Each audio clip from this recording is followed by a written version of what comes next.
Exodus 16. Then the whole Israelite community left Elim. They came to the desert of Sin. This place was between Elim and Sinai. They came to this place on the 15th day of the second month after they had left Egypt. Then the whole Israelite community grumbled to Moses and Aaron in the desert.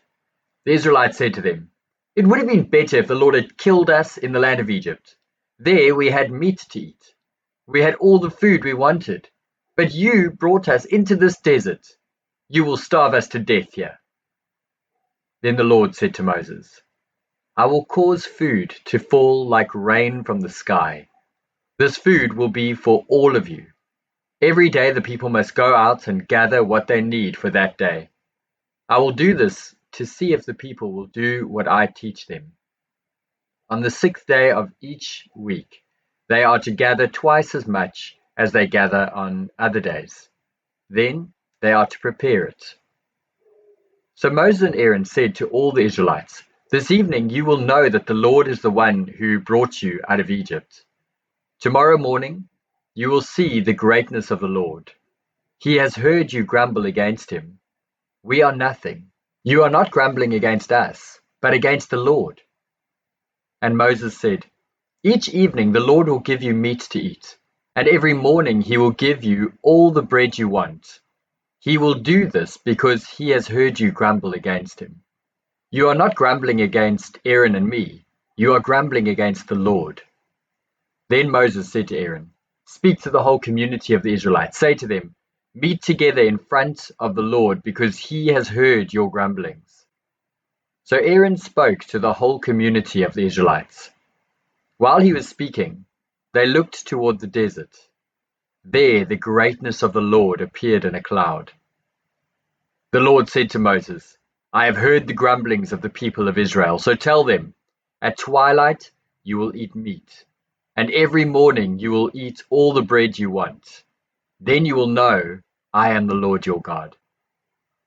That evening quail came and covered the camp, and in the morning dew lay around the camp. When the dew was gone, thin flakes like frost were on the desert ground. When the Israelites saw it, they asked each other, "What is it?" They asked this question because they did not know what it was. So Moses told them, "This is the bread the Lord has given you to eat. The Lord has commanded, each one of you must gather what he needs. Gather about 2 quarts for every person in your family." So the people of Israel did this. Some people gathered much, and some gathered little. Then they measured it. The person who gathered more did not have too much. The person who gathered less did not have too little. Each person gathered just as much as he needed. Moses said to them, "Don't keep any of it to eat the next day." But some of the people did not listen to Moses. They kept part of it to eat the next morning. But it became full of worms and began to stink. So Moses was angry with these people. Every morning each person gathered as much food as he needed, but when the sun became hot, it melted away. On the 6th day, the people gathered twice as much food. They gathered 4 quarts for every person. So all the leaders of the community came and told this to Moses. Moses said to them, "This is what the Lord commanded. Tomorrow is the Sabbath, the Lord's holy day of rest. Bake what you want to bake and boil what you want to boil today, but save the rest of the food until tomorrow morning." So the people saved it until the next morning, as Moses had commanded. And none of it began to stink or have worms in it. Moses told the people, "Eat the food you gathered yesterday. Today is a Sabbath, the Lord's day of rest. So you will not find any out in the field today. You should gather the food for 6 days, but the 7th day is a Sabbath day. On that day, there will not be any food on the ground." On the 7th day, some of the people went out to gather food, but they couldn't find any. Then the Lord said to Moses, "How long will all you people refuse to obey my commands and teachings? Look, the Lord has made the Sabbath a day of rest for all of you. So on the 6th day, He will give you enough food for 2 days, but on the Sabbath each of you must stay where you are. Do not leave your house." So the people rested on the Sabbath. The people of Israel called the food manna. The manna was like small white seeds. It tasted like wafers made with honey. Then Moses said, "The Lord said, 'Save 2 quarts of this food for your descendants. Then they can see the food that I gave you to eat. I did this in the desert when I brought you out of Egypt.'" Moses told Aaron, "Take a jar and fill it with 2 quarts of manna, and save this manna for your descendants." So Aaron did what the Lord had commanded Moses. Aaron put a jar of manna in front of the Ark of the Covenant. He did this so it could be kept. The Israelites ate manna for 40 years. They ate it until they came to the land where they settled. They ate manna until they came to the edge of the land of Canaan. The measure they used for the manna was 2 quarts. It was 1/10 of an ephah. Luke chapter 19. Jesus was going through the city of Jericho. In Jericho there was a man named Zacchaeus. He was a wealthy, very important tax collector. He wanted to see who Jesus was, but he was too short to see above the crowd. He ran ahead to a place where he knew Jesus would come. He climbed a sycamore tree so he could see Jesus. When Jesus came to that place, he looked up and saw Zacchaeus in the tree. He said to him, "Zacchaeus, hurry and come down. I must stay at your house today." Zacchaeus came down quickly. He was pleased to have Jesus in his house. All the people saw this and began to complain. "Look at the kind of man Jesus stays with. Zacchaeus is a sinner." But Zacchaeus said to the Lord, "I will give half of my money to the poor. If I've cheated anyone, I will pay that person back 4 times more." Jesus said, "Salvation has come to this house today. This man truly belongs to the family of Abraham. The Son of Man came to find lost people and save them." Jesus traveled closer to Jerusalem.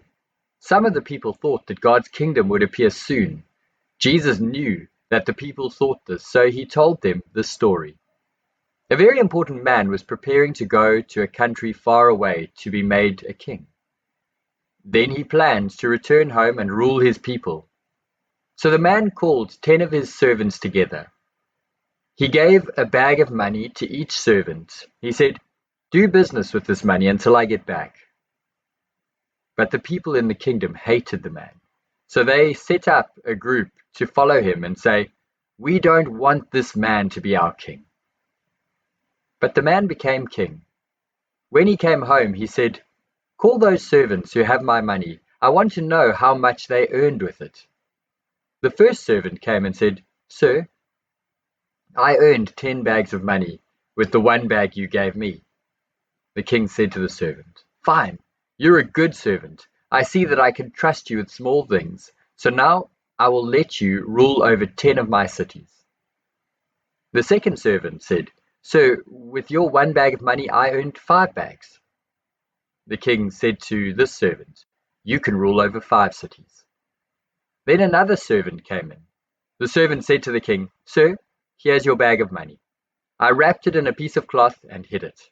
I was afraid of you because you are a hard man. You even take money that you didn't earn and gather food that you didn't plant." Then the king said to the servant, "You evil servant, I will use your own words to condemn you. You said that I'm a hard man. You said that I even take money that I didn't earn and gather food that I didn't plant. If that is true, then you should have put my money in the bank. Then, when I came back, my money would have earned some interest."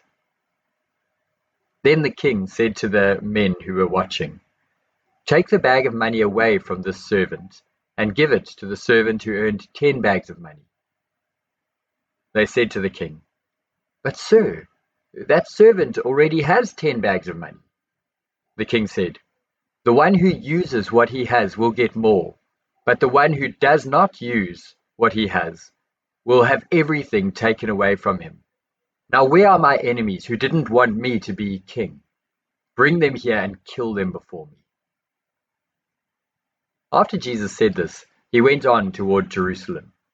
Jesus came near Bethphage and Bethany, towns near the hill called the Mount of Olives. Then he sent out 2 of his followers. He said, "Go into the town you can see there. When you enter it, you will find a colt tied there. No one has ever ridden this colt. Untie it and bring it here to me. If anyone asks you why you are taking it, say, 'The master needs it.'" The 2 followers went into town. They found the colt just as Jesus told them. The followers untied it. But the owners of the colt came out. They asked the followers, "Why are you untying our colt?" The followers answered, "The master needs it." So they brought it to Jesus. They threw their coats on the colt's back and put Jesus on it. As Jesus rode toward Jerusalem, the followers spread their coats on the road before him. Jesus was coming close to Jerusalem. He was already near the bottom of the Mount of Olives. The whole crowd of followers was very happy.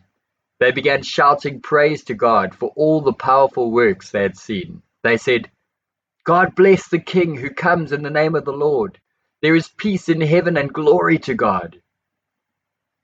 Some of the Pharisees said to Jesus, "Teacher, tell your followers not to say these things." But Jesus answered, "I tell you, if my followers don't say these things, then the stones will cry out." Jesus came near Jerusalem. He saw the city and began to cry for it. Jesus said to Jerusalem, "I wish you knew today what would bring you peace, but you can't know it because it's hidden from you.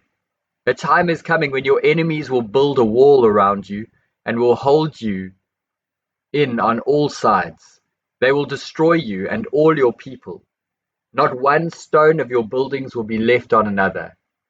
All this will happen because you did not know the time when God came to save you."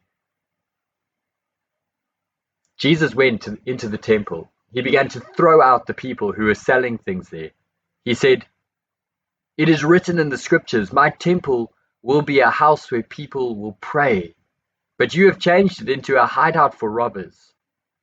Jesus taught in the temple every day. The leading priests, the teachers of the law, and some of the leaders of the people wanted to kill Jesus. But all the people were listening closely to him and were interested in all the things he said. So the leading priests, the teachers of the law, and the leaders did not know how they could kill him. Job 34. Then Elihu said, "Hear my words, you men who think you are wise. Listen to me, you men who think you know a lot. The ear tests words as the tongue tastes food. Let's decide for ourselves what is right, and let's learn together what is good. Job says, 'I'm not guilty, but God has refused me a fair trial. Instead of getting a fair trial, I am called a liar. I've been seriously hurt, even though I have not sinned.' There is no other man like Job. He takes insults as if he were drinking water. He is around people who do evil. He spends time with wicked men. This is because he says it does not help a man to try and please God. So listen to me, you who can understand. God all-powerful can never do wrong. It is impossible for God to do evil. God pays a person back for what he has done. God gives him what his actions deserve. Truly, God will never do wrong. God all-powerful will never twist what is right. No one chose God to rule over the earth. No one put him in charge of the whole world. God could decide to take away his spirit and breath. If he did, all people would die together, and they would all turn back into dust. If you can understand, hear this. Listen to what I have to say. Can anyone govern who hates what is right? How can you blame God who is both fair and powerful? God is the one who says to kings, "You are worth nothing." And he says to important people, "You are evil."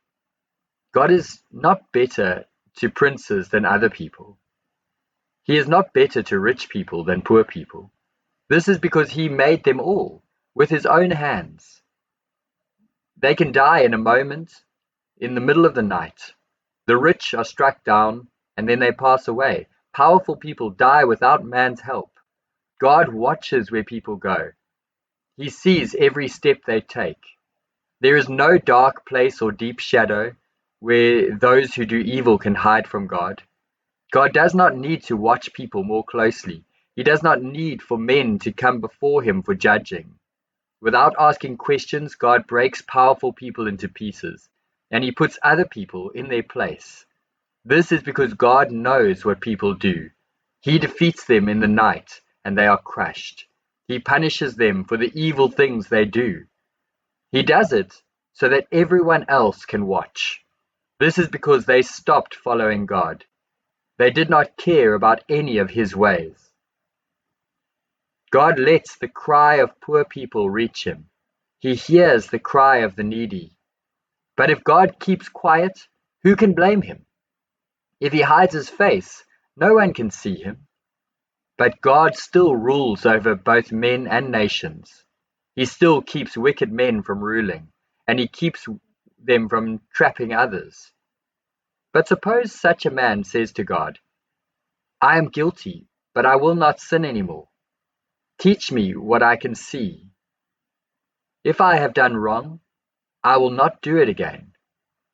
So, Job, should God reward the way you want when you will not change your heart and life?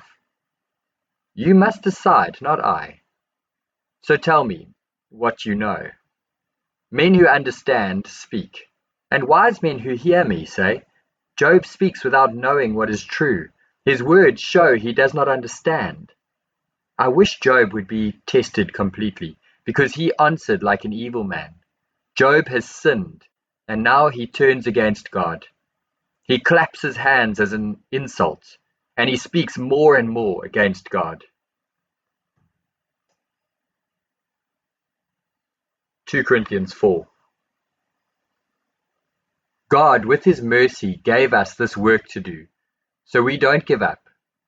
But we have turned away from secret and shameful ways. We use no trickery, and we do not change the teaching of God. We teach the truth plainly. This is how we show everyone who we are, and this is how they can know in their hearts what kind of people we are before God. The good news that we preach may be hidden, but it is hidden only to those who are lost.